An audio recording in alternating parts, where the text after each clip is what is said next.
Tea கடை kitchen சொந்தங்களுக்கு வணக்கம். இன்னைக்கு ஒரு ஸ்பீடு தோசையும் அதுக்கு சைடிஷாக ஒரு கூல் சட்னியும் தான் பார்க்க போகிறோம். காலையில் ஸ்கூலுக்கு பரபரப்பாக கிளம்புற நேரத்துலையோ இல்லைனா சாயந்தரம் வேலையெல்லாம் முடிச்சுட்டு வீட்டுக்கு வந்து டயர்டாகிற நேரத்தில் ஸ்பீடாக ஏதாவது செய்யணும்னு நினச்சிங்கன்னா இந்த மாதிரி ஒரு ஸ்பீடான தோசையை செஞ்சு சாப்பிடுங்க. அதை விட முக்கியமாக இதுக்கு சைடிஷாக ஒரு கூலிங்கான ஒரு சட்னி இன்னைக்கு பண்ண போகிறோம். ரொம்ப சூப்பராக இருக்கும். இது ரெண்டையும் செஞ்சு சாப்பிட்டுட்டு எப்படி இருக்குன்னு மறக்காமல் கமெண்ட்டில் சொல்லிடுங்க.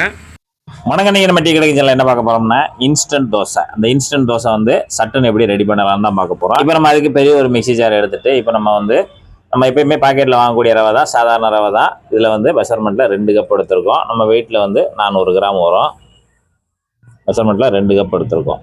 அந்த ரவையை வந்து இந்த பெரிய ஜார்ல சேர்த்துட்டு இப்போ வந்து இந்த ரவையை நல்லா ஃபைன் பவுடரா நம்ம அரைச்சி எடுத்துட்டு வந்துடணும். இப்போ நம்ம வந்து ரவையை நல்லா நைஸா அரைச்சிட்டு இருந்தாச்சு. இந்த மாதிரி நல்லா இந்த அளவுக்கு நைஸ் அரைக்க முடியுமோ அந்த அளவுக்கு அரைச்சி எடுத்து வந்துடணும். இது வந்து வறுக்காத ரவை, சாதாரண எப்பயும் போல் பாக்கெட் உள்ள ரவை தான். இப்போ இதோட சேர்த்து ஒரு 2 டேபிள் ஸ்பூனு கோதுமை மாவு அதை நம்ம உள்ளே சேர்த்துக்கலாம். அதே மிக்சி ஜார்லேயே சேர்த்துக்கோங்க. கோதுமை மாவு 2 டேபிள் ஸ்பூன். ஒரு அரை டீஸ்பூனு ஜீனி, நம்ம வீட்டில் இருக்கக்கூடிய ஜீனி தான், அரை டீஸ்பூன் மட்டும் அதில் சேர்த்துக்கோங்க. இப்போ நம்ம ஒரு அரை டீஸ்பூன் ஜீனி சேர்த்துருக்கோம். அது லைட்டாக அந்த ஒரு இனிப்பு தன்மையோடு அந்த நமக்கு அந்த தோசை சாப்பிடும்போது சூப்பராக இருக்கும். அதுக்காக தான் அதை சேர்த்துருக்கோம். இதோடு சேர்த்து நம்ம இதுக்கு தேவையான உப்பு இதிலே சேர்த்துட்றோம். ஒரு டீஸ்பூனு முழுசாக சேர்த்துருங்க. இப்போ நம்ம அதுக்கடுத்து ஒரு 100 ml தயிர், நல்லா கெட்டி தயிராக சேர்த்துக்கோங்க. 100 ml தயிர். அடுத்து வந்து மெஷர்மெண்ட்டில் 1 கப்பு தண்ணி, அதாவது தண்ணின்னா வெது வெதுப்பான தண்ணி 1 கப்பு ஊற்றிக்கோங்க. அதாவது 250 ml இதில் சேர்த்துருங்க. இது வந்து நல்லா நம்ம அரைக்கிறதுக்கு தகுந்தாப்பில் தண்ணி சேர்த்துக்கிறணும். இப்போ நம்ம தண்ணி சேர்த்துட்டு லேசாக அந்த மாதிரி கிளச்சி விட்டிங்கன்னா தண்ணி கீழே வரைக்கும் இறங்கிரும்.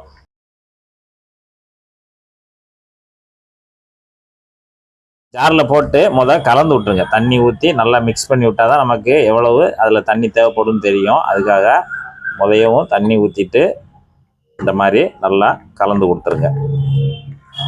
நம்ம 1 கப்பு சேர்த்துருந்தோம் 250 ml. அது நமக்கு இன்னும் கொஞ்சம் கெட்டியாக இருக்குது. அரைக்கிறதுக்கு தகுந்தாப்புல இன்னும் கொஞ்சம் எக்ஸ்ட்ராவாக தண்ணி சேர்த்துக்கணும். இப்போ ஒரு அரை கப்பு அதையும் சேர்த்துட்டு நல்லா கலந்து கொடுத்துருங்க. அப்போ தான் நமக்கு மிக்சி வந்து கொஞ்சம் நல்லா அரைஞ்சி வரும். அதுக்காக நம்ம வந்து அரைதுக்கு தகுந்தாப்புல தண்ணி எக்ஸ்ட்ரா சேர்த்துக்கிறோம். இப்போ நம்ம இதை நல்லா நைஸாக அரைச்சி எடுத்துகிட்டு வந்துடலாம். இப்போ நம்ம அரைச்சி எடுத்துகிட்டு வந்தாச்சு. நல்லா இந்த மாதிரி எல்லாம் மிக்ஸ் ஆகிற மாதிரி அரைச்சி எடுத்துகிட்டு வந்துடணும். இப்போ நம்ம இதை தனியாக ஒரு பவுலில் மாற்றிக்கலாம் எல்லாத்தையும். இப்போ மாவு பூரா நம்ம அரைச்சி இந்த பவுலில் சேர்த்தாச்சு. இப்போ நம்ம ஒரு அரை கப்பு தண்ணி, அதே வெது வெதுப்பான தண்ணி தான், அரை கப்பு உள்ளே சேர்த்துட்டு இப்போ நம்ம இதை கலந்து நல்லா ஊற வைக்கணும். இப்போ நம்ம ஒரு விஸ்க் வச்சு நல்லா மாவை நல்லா கலந்து கொடுத்துடணும். இப்போ நல்லா அந்த இன்ஸ்டன்ட் தோசைக்கு சூப்பராக மாவு கலந்தாச்சு. இப்போ இது அப்படியே ஒரு மூடி போட்டு ஒரு 20 நிமிஷம் நல்லா ஊறட்டும், ஊறி வரட்டும். இந்த இடைவேளையில் நம்ம ஒரு இதுக்கு சூப்பரான ஒரு சட்னி தயார் பண்ணிடுவோம். வாங்க. பயிருக்கு இதமான தயிர் சட்னி தான் பண்ண போகிறோம். வெயில் அதிகமாக வந்துருச்சு, அதனால் இன்றைக்கி நம்ம தயிர் சட்னி தான் பண்ண போகிறோம். அந்த தயிர் சட்னி பண்ணதுக்கு எடுத்த உடனே ஒரு மிக்சி ஜார், நல்லா மீடியமான மிக்சி ஜாரை எடுத்து வச்சுக்கோங்க. இப்போ நான் ஒவ்வொரு பொருளாக போடும்போது பார்த்துக்கிட்டே வாங்க. புதினா இலையாகவும் இந்த மாதிரி நல்லா பறித்து அப்படியே கழுவிட்டு வச்சுருக்கோம். அப்படியே இந்த ஒரு கை எடுத்தோம்னா இந்த அளவுக்கு இருக்கணும். அதை அப்படியே நம்ம உள்ளே சேர்த்துடலாம் மிக்சி ஜாரில். மல்லியில் ஒரு கைப்பிடி அளவு இந்த அளவுக்கு நல்லா எடுத்து நல்லா சுத்தம் பண்ணி கட் பண்ணி வச்சுருக்கோம். அதையும் நம்ம உள்ளே சேர்த்துக்கலாம். ஒரு கொத்து கருவேப்பிலை, அதையும் நம்ம உள்ளே சேர்த்துடலாம். பச்சை மிளகா 2 குறைந்த காரம் 2 பச்சை மிளகா. இஞ்சி துண்டு சின்னதாக இந்த அளவில் இஞ்சி துண்டு பார்த்துக்கோங்க. கம்மியான அளவில் இஞ்சி துண்டு உள்ளே சேர்த்துருங்க. ஒரு பல்லு பூண்டு, அவ்வளோதான், உரிச்சிட்டு உள்ளே சேர்த்துருங்க. சீரகப்பொடி ஒரு 1/4 டீஸ்பூனு, அதையும் உள்ளே சேர்த்துருங்க. இப்போ இந்த சட்னிக்கு தேவையான உப்பு ஒரு 1/4 டீஸ்பூனு. இந்த உப்பு கருப்பு உப்புன்னு சொல்லுவோம்ல, அதுதான் இந்த உப்பு ஒரு 1/4 டீஸ்பூன். இப்போ நம்ம உப்பு போட்டு ஒரே ஒரு அரை எலுமிச்சம்பழத்தை மட்டும் பிழிஞ்சிட்டு சாரை ஊற்றிக்கலாம். அரை எலுமிச்சம்பழ சாறு போதும், சின்ன பழத்தில் அரை பழம் சேர்த்துட்டு இப்போ இதில் இப்போ இதை அரைக்கிற அளவுக்கு கொஞ்சமாக தண்ணி சேர்த்துட்டு நல்லா பேஸ்ட்டாக அரைச்சிட்டு வந்துடணும். ஒரு 50 ml தண்ணி ஊற்றினா போதும். இப்போ நம்ம அப்படியே அரைச்சி எடுத்துகிட்டு வந்தாச்சு. நல்லா நைஸாக இந்த அளவுக்கு நல்லா நைஸாக அரைச்சி எடுத்துகிட்டு வந்துடணும். அப்படியே இது ஒரு பக்கம் இருக்கட்டும். இப்போ நம்ம ஒரு மிக்சிங் பவுலில் எடுத்துகிட்டு இப்போ தயிர் சேர்க்க போகிறோம். தயிர் வந்து நல்லா கெட்டி தயிர், புளிக்காத தயிர் எடுத்துக்கோங்க. இப்போ நம்ம ஒரு 1.5 கப் எடுத்துருக்கோம் தயிர். கெட்டி தயிர், புளிக்காத தயிர் நல்லா 1.5 கப் எடுத்துருக்கோம். எடுத்துட்டு இப்போ விஸ்க் வச்சு இந்த தயிரை பூராத்தையும் நல்லா அப்படியே கொல கொலன்னு ஆக்கிடலாம். இந்த கெட்டி இல்லாத அளவுக்கு நல்லா விஸ்க் வச்சு நல்லா கலந்து விடுங்க. இப்போ நம்ம விக்ஸ் வச்சு நல்லா தயிரை கடைஞ்சாச்சு. இந்த அளவுக்கு நல்லா கடைஞ்சிக்கோங்க. இல்லைன்னா மத்து இருந்தால் மத்து வச்சு கடைஞ்சிக்கோங்க. இல்லைன்னா மிக்ஸி ஜாரில் போட்டு ஒரு சுற்று போட்டு இந்த மாதிரி ஊற்றிக்கோங்க. நல்லா கடைஞ்ச பிறகு இப்போ புதினா, மல்லி இதெல்லாம் தனியாக ஒரு பேஸ்ட் அரைச்சி வச்சுருக்கோம்ல, அதை நம்ம தயிரில் சேர்க்கணும். எல்லாத்தையும் சேர்த்துருங்க. இப்போ நம்ம எல்லாத்தையும் கலந்துடலாம். நம்மளோட புதினா சட்னியும் அந்த தயிரும் நல்லா மிக்ஸ் ஆகினா நமக்கு ஒரு சூப்பரான வெயிலுக்கு வயிறுக்கு இதமான ஒரு தயிர் சட்னி தயாராகிடும். இது இட்லி, தோசை அப்படியே தொட்டு சாப்பிடும்போது செம்மையாக இருக்கும். இப்போ நம்ம இன்ஸ்டன்ட் தோசைக்கு மாவு ஊற வச்சு ஒரு 20 நிமிஷத்துக்கு மேலே ஆச்சு. இப்போ நம்ம மாவு நமக்கு சூப்பரான ஒரு பக்குவத்தில் ரெடி ஆகிருக்கு. மாவோட பக்குவம் அந்த அளவுக்கு திக்னஸாக இருக்கணும். இப்போ நம்ம தண்ணி எதுவும் சேர்க்க இல்லை, நம்ம ஏற்கனவே சேர்த்த அளவுகளில் கரெக்டாக இருக்குது.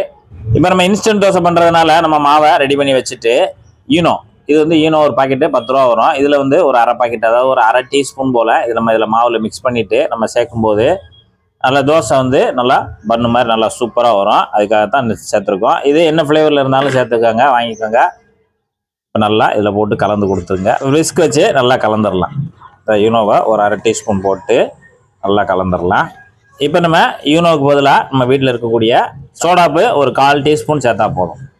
1/4 டீஸ்பூனு வீட்டில் இருக்க சோடாப்பு சேர்த்தா போதும். ஈனோ இல்லாத போது நல்லா மாவை கலந்து கொடுத்துருங்க. இன்ஸ்டன்ட் தோசைக்கு மாவு தயாராகிடுச்சு. இப்போ நம்ம சுட்டு எடுத்துக்கலாம். இப்போ நம்ம வந்து தோசை ஊற்ற போகிறோம், இன்ஸ்டன்ட் தோசை ஊற்ற போகிறோம். அதுக்கு நம்ம வீட்டில் இருக்கக்கூடிய இந்த மாதிரி நான்ஸ்டிக் தவா, இல்லைன்னா நீங்கள் ஏற்கனவே இரும்பு கல் எதுவாக இருந்தாலும் ஒன்று எடுத்துகிட்டு இப்போ நான் வச்சாச்சு. கல் சூடாகி வரட்டும். அப்படியே ஒரு கரண்டி மாவு எடுத்துகிட்டு மெதுவாக அப்படியே குவியெல்லாம் ஊற்றுங்க. ரொம்ப பெருசாக ஊற்ற வேண்டாம். அவ்வளோதான், சின்ன வட்டமாக போட்டு விட்ருங்க. இப்போ நல்லா வெந்து வரட்டும்.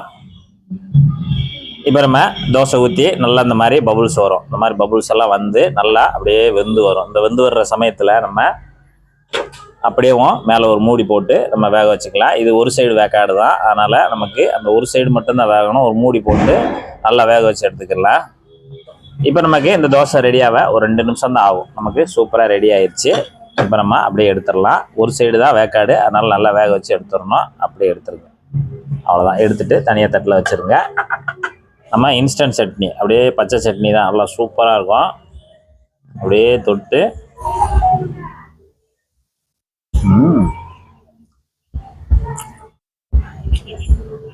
சூப்பராக இருக்குது. ஒரு அரை மணி நேரம் இருந்தால் போதும், தோசையும் நமக்கு இன்ஸ்டன்ட் தோசையும் இன்ஸ்டன்ட் சட்னி சூப்பராக தயாராகிடும். இதே மெத்தடில் இதே ஸ்டைலில் நீங்களும் ஒரு இன்ஸ்டன்ட் தோசை இன்ஸ்டன்ட் சட்னி செய்து சாப்பிட்டு பார்த்துட்டு எப்படி வந்ததுன்றதை கமெண்டில் சொல்லுங்கள். நன்றி, வணக்கம். இன்றைக்கி கிச்சன் டிப்ஸ் என்னென்னு பார்த்துடலாம்.